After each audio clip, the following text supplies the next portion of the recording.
Hola, bona tarda. Moltes gràcies per acompanyar-nos aquesta tarda a Casa Amèrica Catalunya, on tenim el privilegi de poder presentar la novel·la que ha guanyat el Premi Alfaguara, la novel·la de Guillermo Sacomano. Guillermo estuvo con nosotros hace, creo que unos 10 años. No, ¿En el 2000? Sí, 14. ¿En 2014? Estuve en el 11. 2000 también. Exacto. 2 o 3 veces. Exacto, lo recordábamos con Cristina, que nos sonaba que había 2 o 3 veces que había estado, entonces te agradecemos mucho, no hay 2 sin 3, te agradecemos un montón que vuelvas a estar aquí con nosotros para presentar esta novela, que es una metáfora distorsionada del espíritu de nuestro tiempo. Supongo que los que estáis aquí conocéis perfectamente la obra y la trayectoria de Guillermo Sacomano, que es una trayectoria consolidada en la narrativa, en la poesía y también en el periodismo. Agradecemos muchísimo a Alfaguara por haber querido también traer esta presentación a Barcelona y traerla a nuestra casa. Y voy a dar paso precisamente a Ana Contreras, sabía que lo iba a decir mal, a María Contreras, es que al entrar le he dicho, no sé por qué, digo que te llamas Ana y sé que te llamas María, pues fíjate, el cerebro que es así.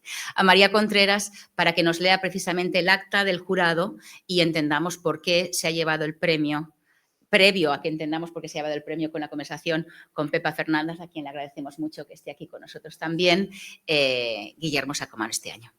María, cuando quieras.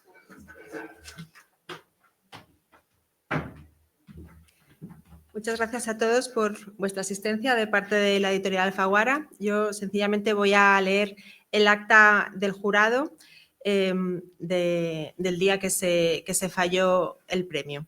El 23 de enero de 2025, en Madrid, un jurado presidido por el escritor Juan Gabriel Vázquez y compuesto por los escritores Leila Guerriero y Manuel Javois, la directora de cine y guionista Paula Ortiz, la escritora y dueña de la librería La Mistral de Madrid, Andrea Stefanoni, y la directora editorial de Alfaguara, Pilar Reyes, con voz pero sin voto, otorgó el 28º Premio Alfaguara de Novela a la obra titulada Arderá el viento.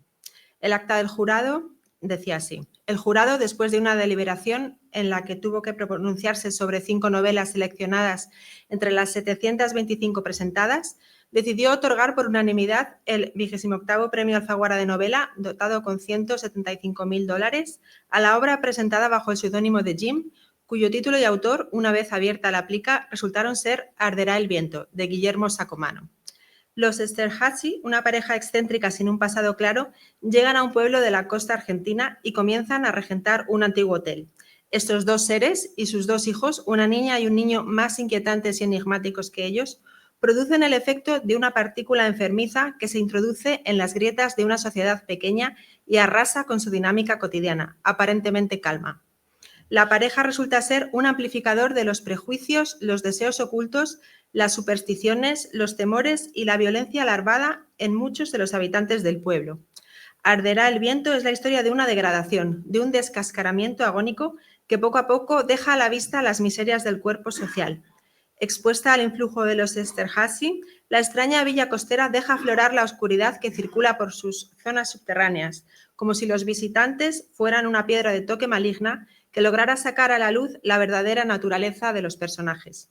Escrita en un estilo parco y de una rara intensidad, la novela es la cuidadosa construcción de un deterioro que, aunque transcurra en un país específico, acaba por ser una metáfora distorsionada del espíritu de nuestro tiempo. Y el jurado firmaba el acta. Pues nada, muchísimas gracias por venir y os dejo con la conversación entre Pepa Fernández y Guillermo Sacomano, y muchísimas gracias a Pepa por acompañarnos. Gracias, María. Muchas gracias. Bueno, yo estoy feliz de ver a Guillermo. Van 2 veces en una semana, porque nos vimos en la radio el otro día. Me encantó conocerle en la distancia el día de la entrega del premio Alfaguara, que fue un día muy especial, supongo para ti una madrugada muy especial, porque cuando te llaman de madrugada y te dicen que acabas de ganar un premio tan gordo, ¿verdad? ¿Se escucha bien por ahí? No. Espera, que igual está apagado. Dame. Vamos a ver, aquí la experta. Ya. La experta que podía, ahora Ahora se escucha. ahora está encendido, sí. Bueno, para mí fue una sorpresa, primero porque fue muy temprano y no es habitual que te llamen tan temprano para darte una noticia como esta, que te agarran en calzoncillos y con un vaso de jugo de naranja. Si bien yo me levanto temprano, no todos los días sucede esto. Y además, yo no tenía ninguna esperanza, es decir, siempre lo mejor es no tener esperanza, cosa que si sucede, sucede, y entonces uno agradece a Dios, si existe. No sé si agradecía a Dios, no sé, no me acuerdo ahora. Bueno, en cualquier caso, tuviste que agradecérselo a los amigos que fueron los que te incitaron, te animaron a porque presentarte yo no al le premio. tenía confianza a la novela, la escribí en 3 meses, en medio de una serie de vicisitudes, contrariedades, trastornos diversos. Y después de escribirla en 3 meses, pasé todo el año corrigiéndola, entraba y salía. Cada tanto ajustaba un tornillo aquí, otro allá. Y mientras avanzaba en esta mecánica, me refiero a la novela como objeto mecánico, algunas amistades me dijeron: tenés que presentarte, mirá, hay un concurso, mirá la Alfaguara, prestale atención. Obviamente me decían: mirá que hay mucha plata, tirate un lance. Yo venía con algunos trastornos económicos, como de costumbre, soy argentino, no voy a explicarlo. Y bueno, y me lancé, pegando en el poste, la pelota casi entró de casualidad. El último día creo que la entregué, algo así. Y bueno, esta fue la sorpresa. A mí me encanta cuando el premio Alfaguara lo gana un autor que está en América, me encanta porque digo, qué despertar tan maravilloso. O sea, que un día te despierten de madrugada y te digan: acabas de ganar el premio Alfaguara, eso tiene que ser lo mejor de la vida. Sí, no sabes si es una ilusión o qué. Es verdad, pero está muy bien. Oye, tú lo has dicho, para ti este premio llegó en un momento especial, habías pasado un mal año, esto también lo contaste ese día. Tú sabes que a los escritores, cuando ganan un premio, la primera pregunta que les hacemos los periodistas, que a mí siempre me parece una pregunta muy torpe, es: ¿qué se siente? Porque claro, ¿qué se va a sentir cuando ganas un premio? Pues alegría, más o menos, pero en tu caso la alegría estaba justificada. Lo que yo no sé es cómo conseguiste en esa etapa de zozobra, de penalidades, de complicaciones de salud y de económicas y de todo tipo, cómo encontrabas ánimo para escribir, o al contrario, quizás los ánimos te los daba la escritura. Sí, pero además de mudarme físicamente, de estar mudándome físicamente, estaba viviendo en otro país, en un país llamado novela. La novela tiene esa virtud, que cuando estás trabajando en ella, no te importa demasiado lo que pasa alrededor. Bueno, esta es una de las razones por la cual este es un oficio de riesgo, porque se pierden afectos, se abandona. Y me tomaba todo lo que me venía ocurriendo como relativo. Lo que me importaba era llegar a mañana y pensar mañana cómo seguir. Y me había fijado un método de trabajo que era todos los días al menos una carilla A4 Times New Roman cuerpo 16. Es decir, por lo menos que podía hacer cada día era cumplir con ese formato. Y llegó un momento que me di cuenta que había pasado las 100 carillas y dije: bueno, estoy encaminado, y seguí, lo cual no fue muy difícil. Debo admitir que la escritura esta me entusiasmó, que la pasé bien a pesar de todas las dificultades, porque es muy divertido cuando uno está trabajando con un pueblo. Entonces, y cuando el pueblo se parece tanto al pueblo en el que vives. Se parece demasiado y peligrosamente. Con una novela anterior que se llamó Cámara Gesell me han puteado, amenazado. Claro, te querían matar en tu pueblo. Me querían matar, sí. etcétera. Pero pasado 2 años o 3, me llamaron de la intendencia para nombrarme figura destacada de la cultura del pueblo. ¿Y qué va a pasar ahora, después de esta? La verdad que no tengo idea. Sí, sé que iba a pasar o está pasando. Mi amigo Pepe, el librero, encargó 100 ejemplares. Y mi amigo Luis, el del Parador El Náutico, encargó otros 30. Y parece que el libro no salió todavía en Buenos Aires, parece que sale el 20 aproximadamente. Y ya hay gente que va a la librería y pregunta, y van y preguntan, y van y preguntan. Y yo creo que el efecto es el mismo efecto chismorreo Ya, que es el que mueve ocurrió la con obra. la novela, Ahora con la hablaremos novela de eso. anterior, ¿no? Es decir, quieren encontrarse ahí y se van a encontrar. No es mi intención que se encuentren. Lo que ocurre es que como la naturaleza imita el arte, después el problema está en que el arte imita la televisión, ¿no?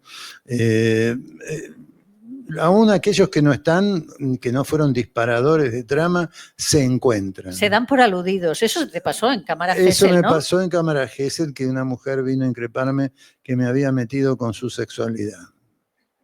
Yo digo, lo que yo contaba era el caso de una mujer que estando embarazada mantenía relaciones con el cura del pueblo. Yo no veo cuál es el escándalo, es decir, no conozco pueblo donde no pase algo por el estilo con el cura. Es decir, por otro lado, pobre cura, es muy aburrida la vida del cura. Y bueno, fue eso, es decir, no entendió nada del libro. Y así mucha gente se ha encontrado sin ser ella. Pues veremos lo que pasa cuando llegue el libro allí. No tengo idea. Oye, el día del premio, el jurado, algunos miembros del jurado, entre ellos Paula Ortiz, que es una estupenda cineasta aragonesa, decían que les había sorprendido saber que detrás del seudónimo estabas tú, porque les parecía que esta era una novela de un tipo, una tipa, una persona joven. Gracias. Esto te habrá encantado. Me habrá encantado.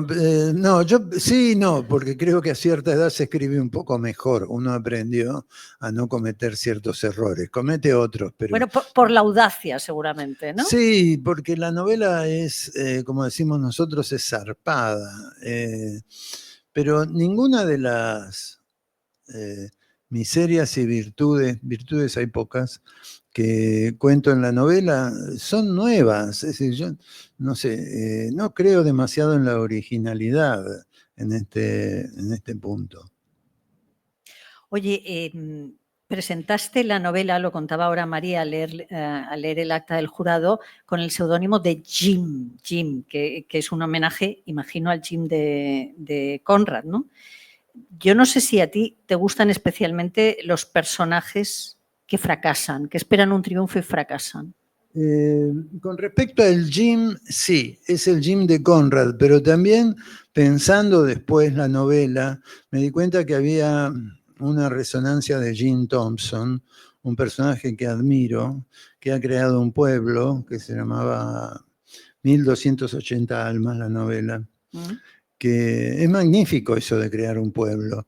Es decir, no soy original en esto tampoco, lo hizo antes William Faulkner, lo hizo García Márquez, especialmente lo hizo Juan Carlos Onetti, con Santa María. Es decir, hay antecedentes, nada es más interesante que crear ese mundo, ese pueblo, y que funcione todo a través de una voz que implique el nosotros, porque el nosotros se incorpora al lector, el lector está dentro de ese nosotros. Y también es muy práctico, porque de golpe estás en la página 68 y no sabes cómo resolver una situación y decís, pero si en la página 30 yo tenía el ferretero, ¿por qué no lo traigo para acá?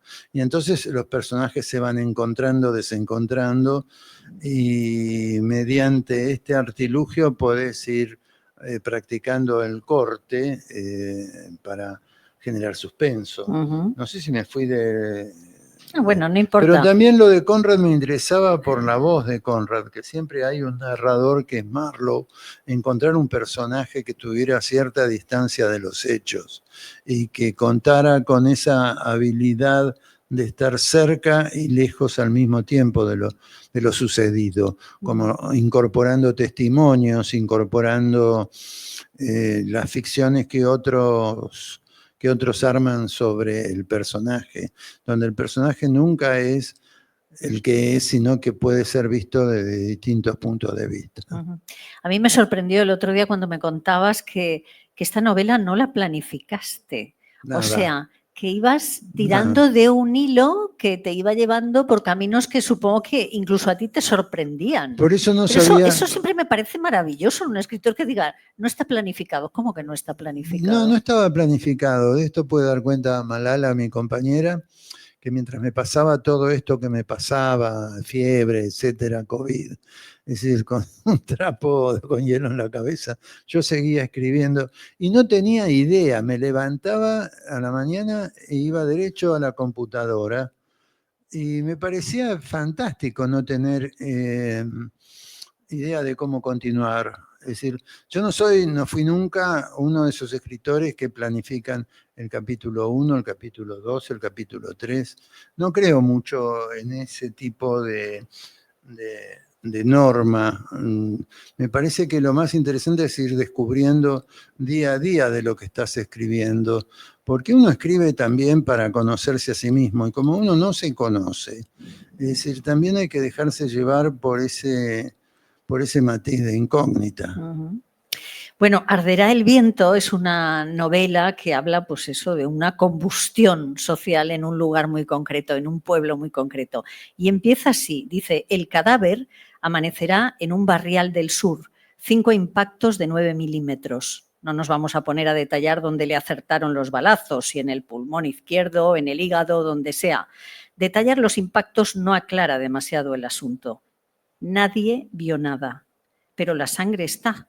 No nos hagamos los que no vimos. Siempre alguien vio y pudo ser visto viendo. Somos pocos en esta villa y nos conocemos. Las malas noticias circulan antes que en la radio, la tele y el periódico. Y si se raspa un poco, se encontrarán conexiones entre el asesinato y los integrantes de las fuerzas vivas.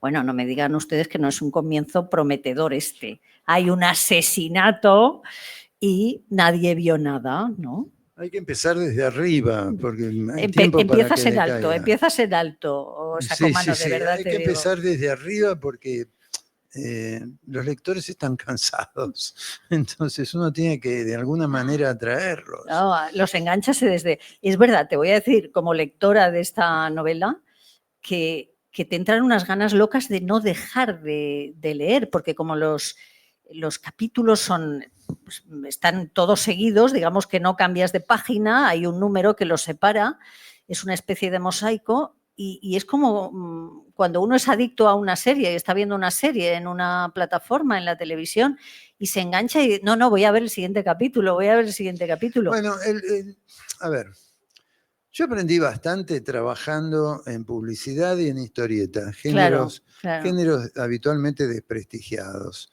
Pero que tienen una estrecha relación con el dinero y con la producción cultural relacionada con el dinero. Si vos vivís de los guiones de historietas, tenés que sentarte y escribir, aunque no se te ocurra demasiado, tenés que encontrar la imaginación y exprimirla. Y entonces ahí aprendés todos los efectos del suspenso. Con el guión aprendés eso. Truffaut tenía una receta que planteaba a los jóvenes guionistas: cuando usted no sepa cómo seguir, pegue un cachetazo. Es decir, después explique, pero primero está el cachetazo. Y esto es fantástico. O en publicidad que te dicen, te ordenan, tráeme un guión para esta mayonesa en media hora que está el cliente. Y vos tenés que sentarte y hacer un comercial con la mamá y el nene que dice que rica la mayonesa, rapidísimo, y le tiene que gustar al cliente.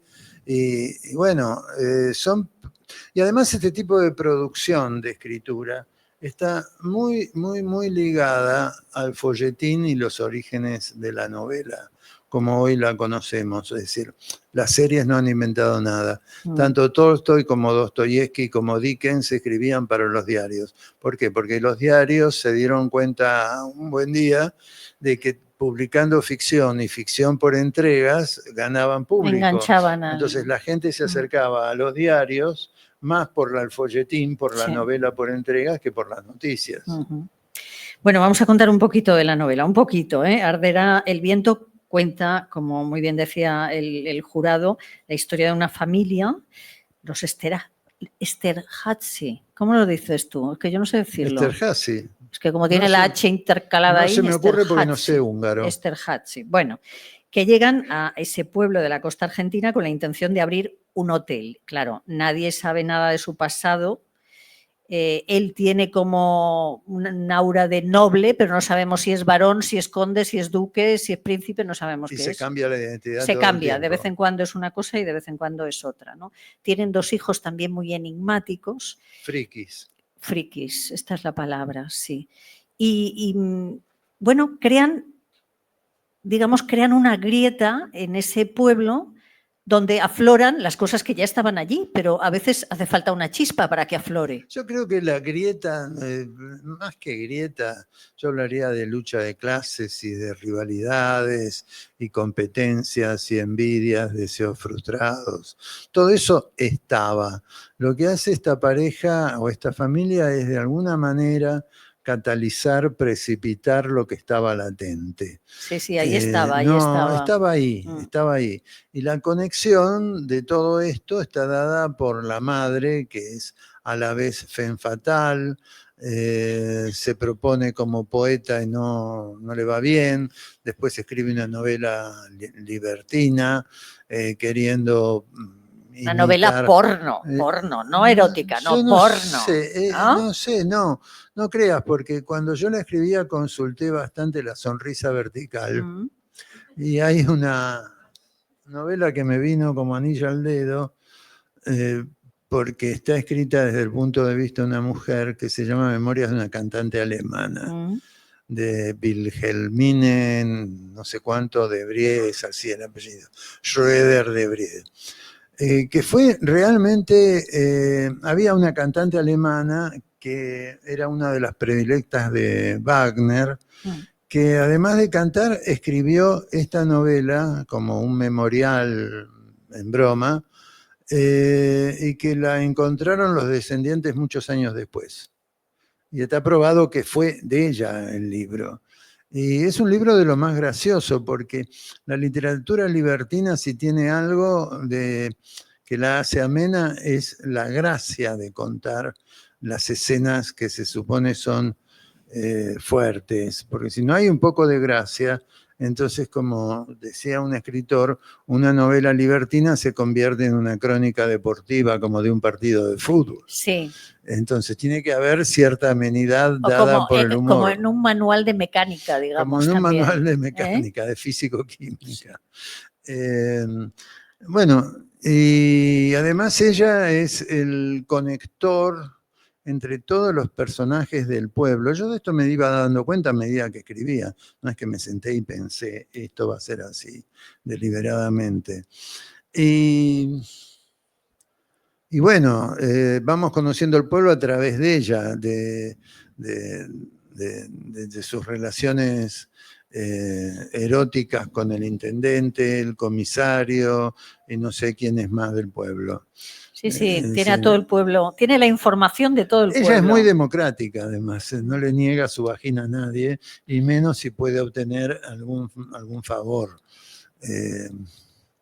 Bueno, pasan esas cosas. Bueno, ella tiene poder porque tiene información, y del poder se habla mucho aquí también en esta novela.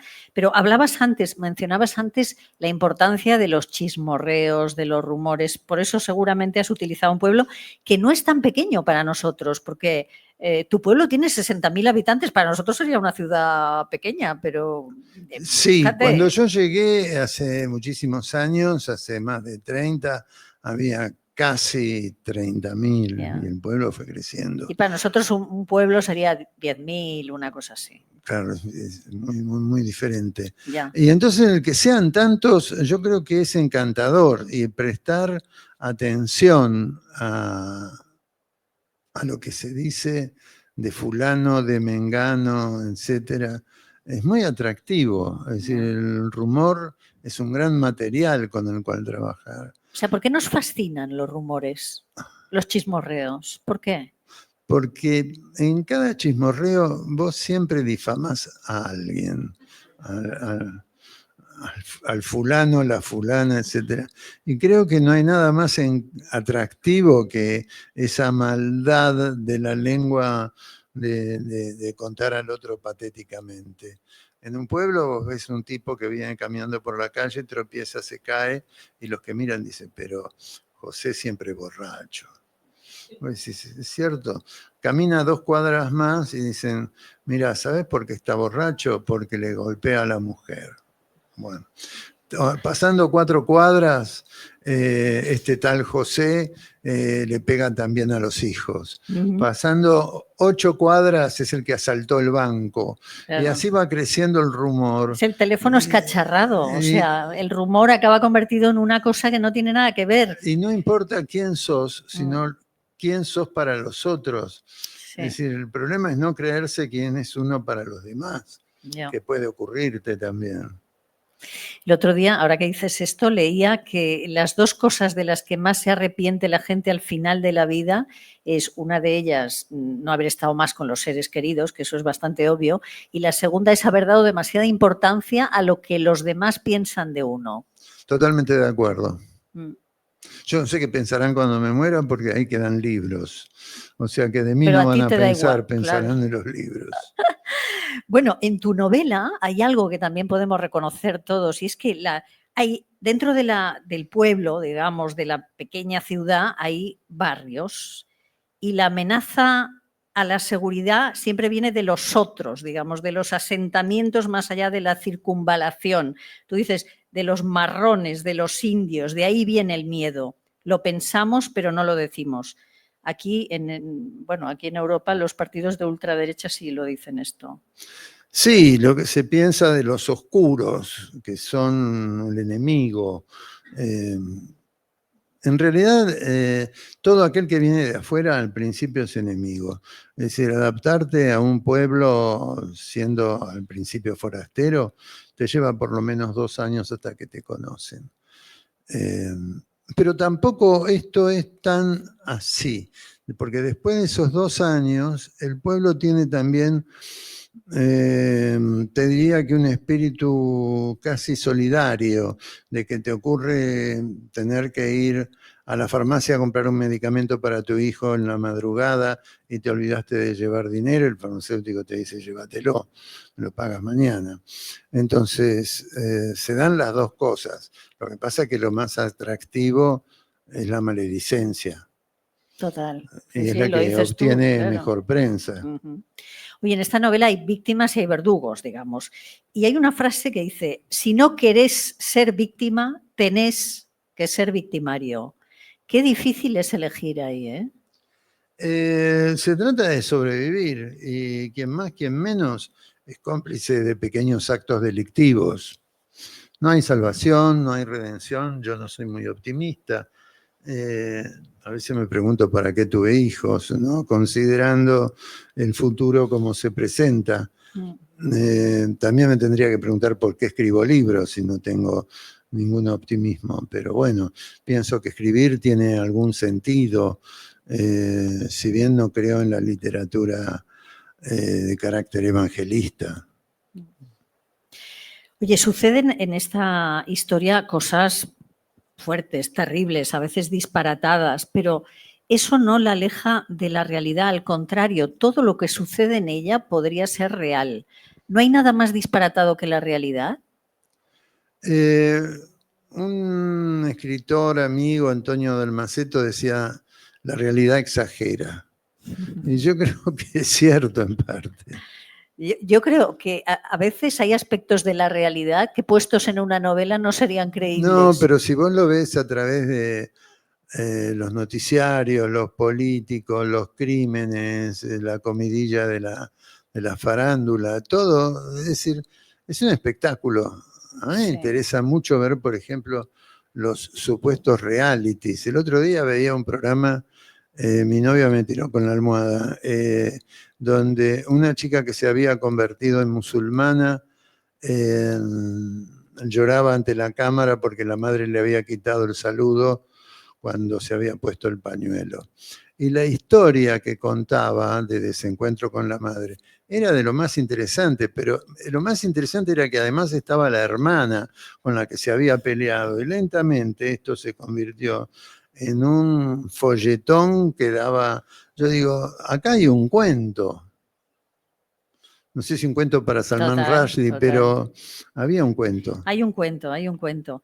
Tú siempre dices que el mundo lo mueven el dinero, el sexo y el poder, que bueno, yo creo que estamos todos de acuerdo, ¿no?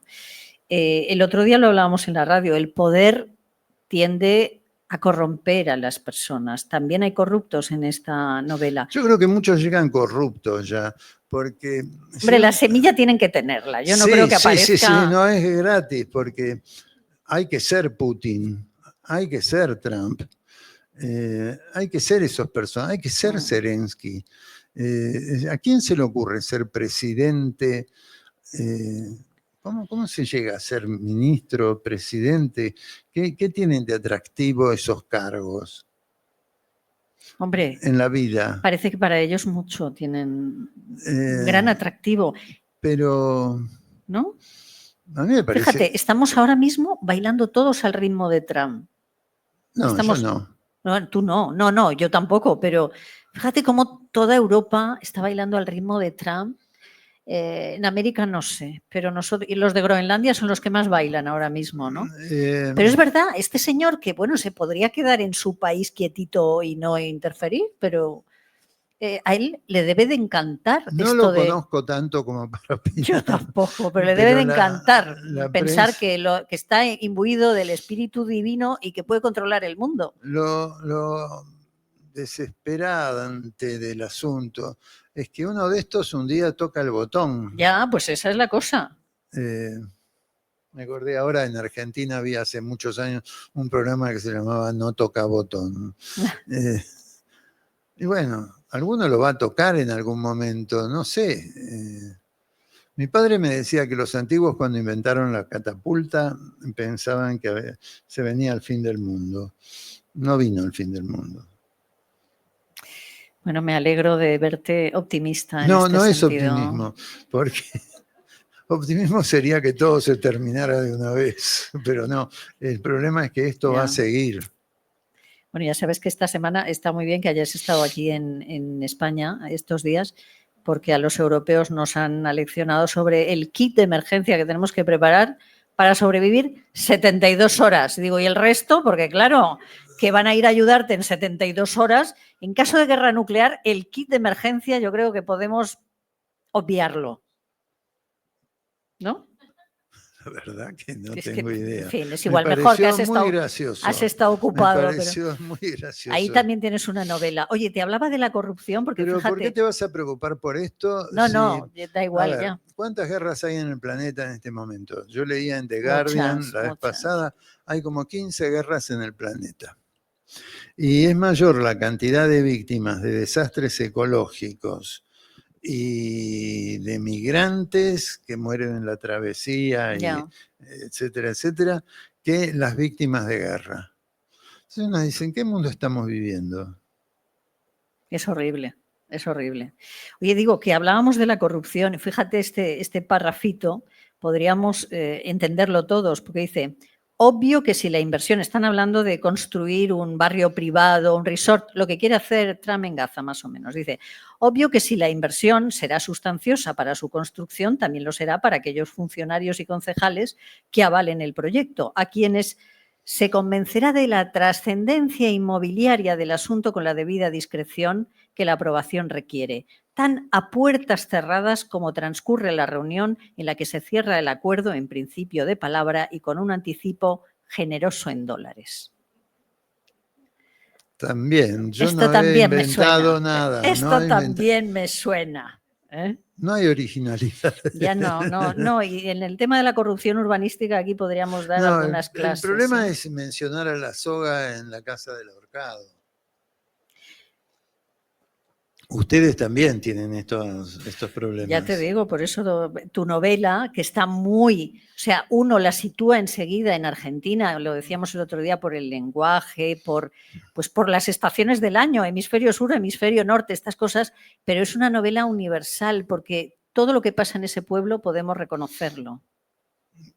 Todo podemos Me reconocerlo. alegro y lo lamento a la vez. Ya, es una pena, pero así es. Y mira que descubres ahí un catálogo de maldades bastante notable, ¿eh? Sí, Yo creo que cada día te levantabas con más ánimo. A ver qué vamos a A meterle. ver, hoy a quién jodemos. Sí, a ver, aquel de que estaba en la página 85, ¿no le pasó nada todavía? Bueno, pero la novela tiene una cantidad de gente que no se ve, Sí. que es el pueblo que no está entre los chiquicientos personajes que son como protagónicos o subprotagónicos. Hay un pueblo callado, que Sí. mira, silencioso. Es verdad. Y lo decíamos también el otro día, que cuando todo el pueblo hace algo, al final nadie es culpable. O sea, la responsabilidad se diluye siempre. Y se llama complicidad civil. Mm. Se llama complicidad civil. En la Argentina tenemos una gran historia de complicidad civil. Bueno, en España también. También. Es decir, cómo se llegó al golpe de Estado cuando faltaban días para que cayera el gobierno de Isabelita. Es decir, con la anuencia de todos los partidos políticos pidiendo el golpe. Y todos esos que fueron colaboracionistas de la dictadura y los que decían por algo habrá sido, por algo lo chuparon, etcétera, etcétera, tuvieron hijos. Y los hijos crecieron en esa educación y a su vez tuvieron otros hijos y a su vez otros hijos. Y así llegamos al lugar donde estamos, a ver si vamos a creernos gran cosa. Cierto. Bueno, vuelvo al personaje femenino de la novela Moni, que es una mujer, como decíamos antes, con un gran magnetismo, muy, muy sensual, muy sexual, tiene poder e intenta hacer muchas cosas. Pues es lo que decía antes Guillermo, intenta ser poeta, no lo consigue, intenta con la novela esta erótica. ¿Por qué tenemos, pensaba yo leyendo lo que hace esta mujer, por qué tenemos tantas veces la tentación de hacer cosas que están por encima de nuestras posibilidades? ¿Tú crees que nos ha hecho mucho daño ese mensaje de todos los sueños se pueden alcanzar, tú puedes hacer todo lo que quieras si lo deseas con mucha intensidad? ¿Estas cosas nos han hecho mucho daño? Sí, hacen daño. A ver, yo lo retrotraigo a mí. Yo quise ser escritor, quería llegar a algún lugar. Es evidente que no voy a poder ser William Faulkner, es decir, moriré en el intento. Faulkner decía, yo compito, rivalizo con los muertos. Es demasiado, es muy soberbio, muy pedante, pero eso es este oficio, uno la pasa bárbaro. Pero también hay una cosa de proponerse, una cosa mesiánica. Uno se siente Dios. Está haciendo algo que supone que no existe, que no está, que es esto del libro. Oye, he pillado algunas frases del libro que quizá merezcan un comentario. La primera la acabamos de comentar, esa de que el mundo tal vez podría salvarse si los responsables no fuéramos todos, pero cuando el mal es todos, entonces nadie es responsable.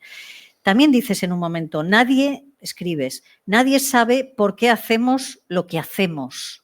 A veces ni nosotros sabemos por qué hacemos lo que hacemos.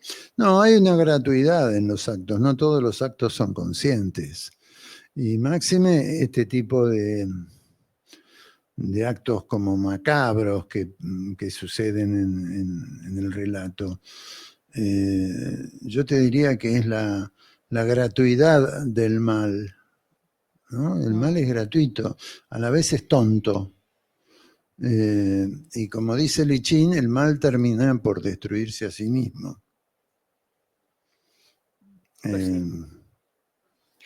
Otra frase que me gusta mucho dice, aunque sabemos que vamos a morir y la fecha no la tenemos decretada, actuamos como si fuéramos eternos y así nos va cuando lo importante para nuestra salud mental sería aceptarnos como transitorios. Hay algo que yo veo cuando la playa está desolada, solitaria, muchas veces en invierno. Uno baja a la playa y ve la magnitud, ve el mar y se siente tan pequeño, es tan reducido en escala humana, que todos los proyectos grandilocuentes y toda ese afán de magnitud es tan tonto, es tan tonto. Esto hay que decírselo a Trump y a Putin, esto, ahora mismo. Esto hay que decírselo, se lo tiene que decir uno mismo, claro. porque si no corre el riesgo de creerse... Es verdad, pero esto es así. O sea, yo creo que si todos fuéramos conscientes de nuestra finitud, el mundo sería más amable, sería menos conflictivo. No sé, me ha hecho pensar tu afirmación. En los últimos años tuve varias internaciones. Y si algo aprendí en las internaciones, en el silencio de la sala, cuando estás conectado a varios cablecitos, te agarra un ataque de cierta humildad. Bueno, no del todo, porque como yo escribo también, o llevo un cuaderno, o escribo un cuento breve en el celular, ¿no? Me aburro mucho, te aburrís mucho estando internado, 3 de la mañana, ¿qué haces? Al lado hay un viejo que se queja, más allá una señora que protesta, se oyen quejidos, y vos decís, a ver, pensás en la vida y decís, la vida también es esto, es decir, ¿por qué no disfrutamos más? Me pregunto, si hemos venido a este mundo, lo encontramos como lo encontramos, si no lo vamos a mejorar, ¿por qué lo vamos a destruir? ¿Por qué vamos a joder al prójimo? Estaba pensando que la humildad en los hospitales te viene dada por esa bata abierta por detrás que te deja con el culo al aire. Esa ya es la máxima... El rey está desnudo. Total, ¿verdad? La máxima rendición. Dice, bueno, aquí estoy, aquí estoy. Bueno, nos hablabas de cómo te ha influido a la hora de escribir novelas tu trayectoria como guionista de cómics, como publicista, pero ¿cómo te ha influido tu amor por la Patagonia? Porque tú conoces muy bien la Patagonia, creo que en algún momento incluso te planteaste vivir allí. Es cierto, es cierto. Yo me enamoré de la Patagonia en las peores circunstancias, en el servicio militar. Me tocó 1 año y medio en Junín de los Andes. Pero le saqué algún fruto porque le saqué un libro 20 años después a todas las historias del servicio militar. Había algo en el paisaje, algo magnético, que tenía una potencia que yo decía, esto hay que escribirlo de alguna manera. No escribí mi literatura, no es paisajística, pero ahí sentí un contacto arrasador con la naturaleza. No voy a decir que me sentí toro, pero me gustó mucho. Y después, años después, hice varios viajes, publicaba las notas en Página 12, el diario que trabajo, en el que colaboro, y cada pueblo al que yo llegaba encontraba historia. Allí estaba la historia del rey de la Patagonia, un francés que llegó y quiso fundar su reino. Por ahí pasaron Bach Cassidy y el Sundance Kid. Allí ocurrió el exterminio de los pueblos originarios. En este exterminio tuvo lugar la primera guerra bacteriológica con el ejército argentino en 1880, 1890. Un territorio donde abundan los mitos, y pueblo al que llegás encontrás historias. Pueblo al que llegás encontrás leyendas, material como para para ficcionar. Sí, Para a veces- ficcionar y no tanto. Es decir, cuando a García Márquez le preguntaron qué era el realismo fantástico y él dijo que no sabía, pero que sabía que en la Patagonia había ocurrido que un circo, una mañana un pueblo se despertó y vio que le llovía un circo, que caía la Écuyère, caía el domador, caía el león, todo el cielo. Era porque un viento había arrasado ese circo de otra parte y lo había traído acá. Entonces decía García Márquez que esto era normal, era un fenómeno. Y él lo situaba. Tenía una explicación. Tenía Esto una lo explicación. situaba en la Patagonia, Qué García Márquez. bueno. Oye, ¿y cómo te ha influido el cine? Mucho. No puedo estar sin ver películas. Desde muy chico. Mi madre me llevaba al cine los miércoles, que era el día de damas, y daban 3 películas, junto con una vecina, preparaban sándwich y nos llevaban a los chicos a ver 3 películas. Una era cómica, otra era un melodrama y la otra un novelón histórico. Ah, bueno. Así veíamos cine O sea, español. sesión triple. Sí, así, 3 películas. Así después mi padre me llevaba a ver westerns y me llevaba los viernes. Iba al cine los sábados con mi abuela o a veces los sábados con mis padres a ver westerns, comedias musicales, películas bélicas. Había cines que daban 2 o 3 películas al mismo día. Entonces entrabas a las 2 de la tarde y salías a las 8 de la noche con los ojos desorbitados, pero muy feliz, ¿no? Oye, ¿tú crees que te ha influido David Lynch a la hora de escribir esta novela? Creo que algo hay algo.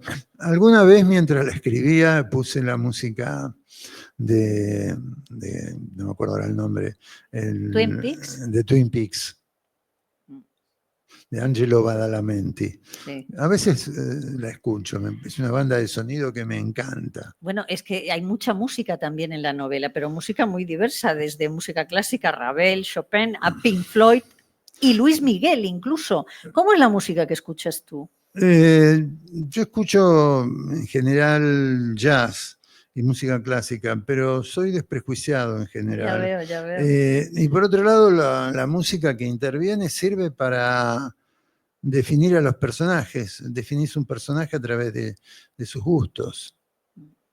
Es verdad, aquí cada uno tiene su música.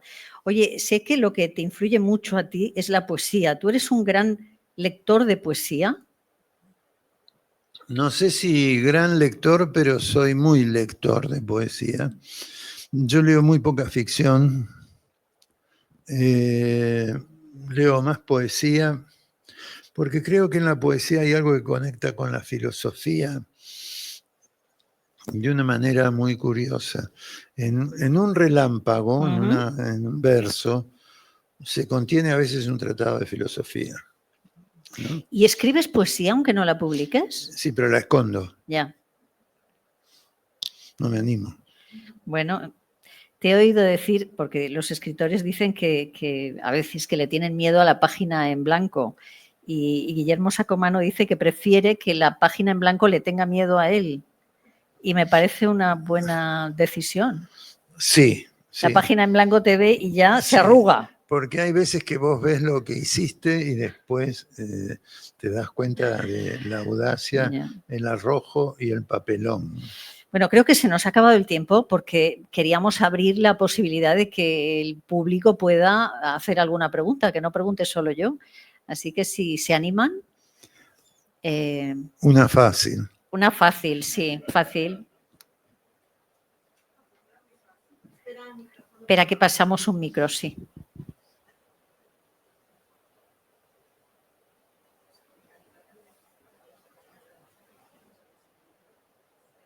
A ver. Ahora.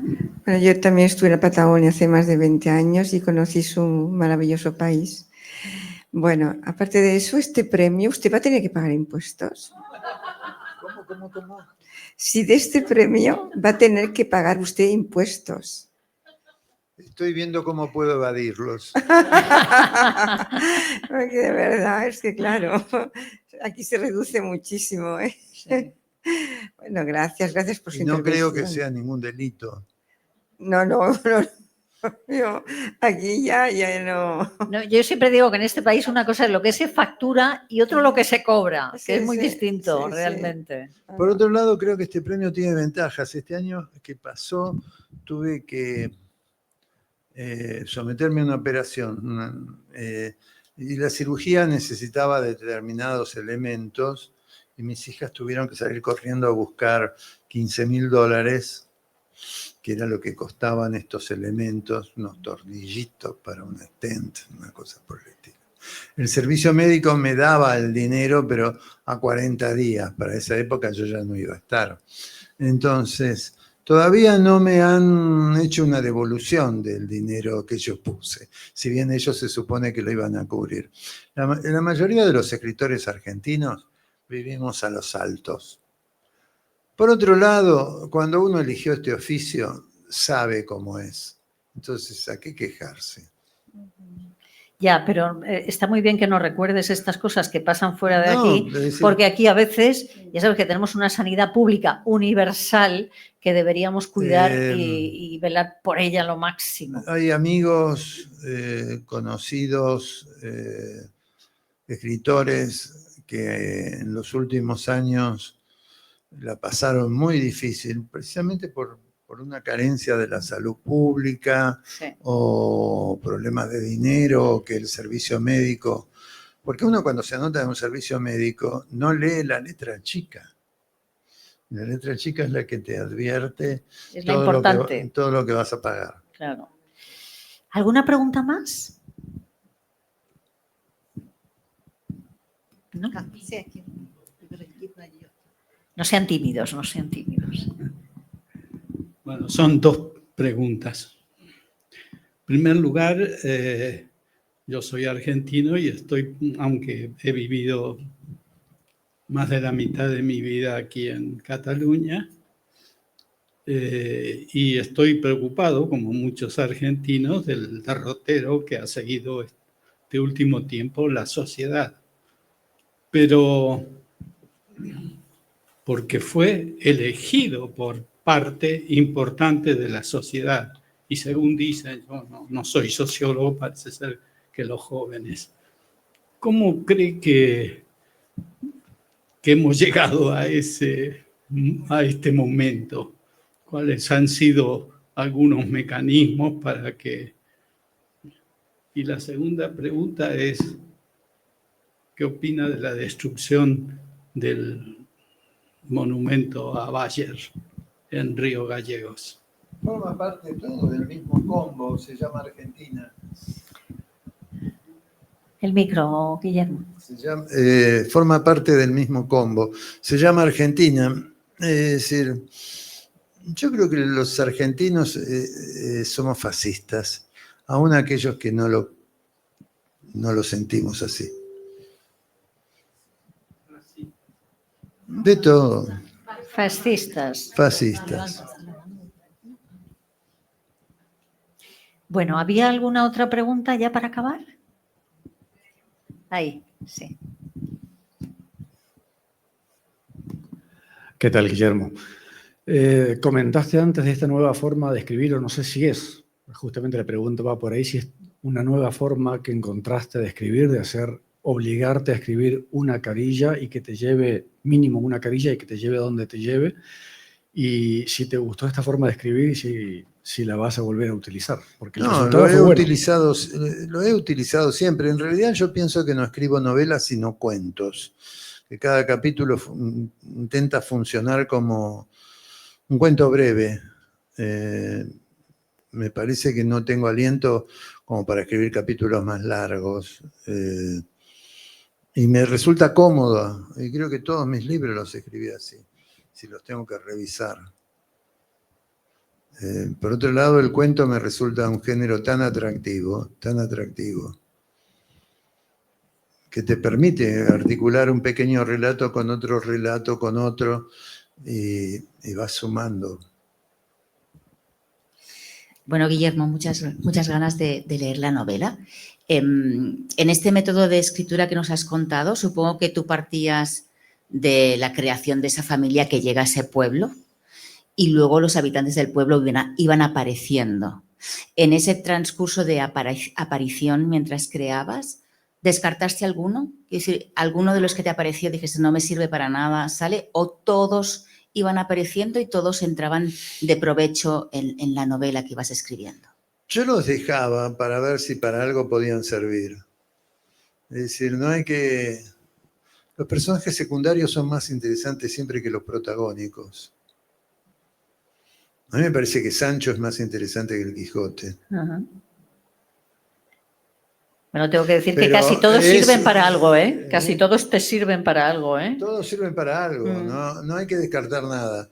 Hay que esperar hasta que uno... Porque las novelas o las dejas o te dejan. Y después tenés que fijarte quiénes merecen irse y quiénes pueden quedarse. Tenemos otra pregunta, venga, que no quiero que nadie se quede con las ganas. Muchas ganas de leer el libro, pero me gustaría saber por qué de este título, Arderá el viento. Porque tiene algo amenazador. Hacía siglos que yo quería incorporar algún relato, una cita de Heráclito, un pensamiento de Heráclito, que dice, vendrá el fuego y juzgará todas las cosas.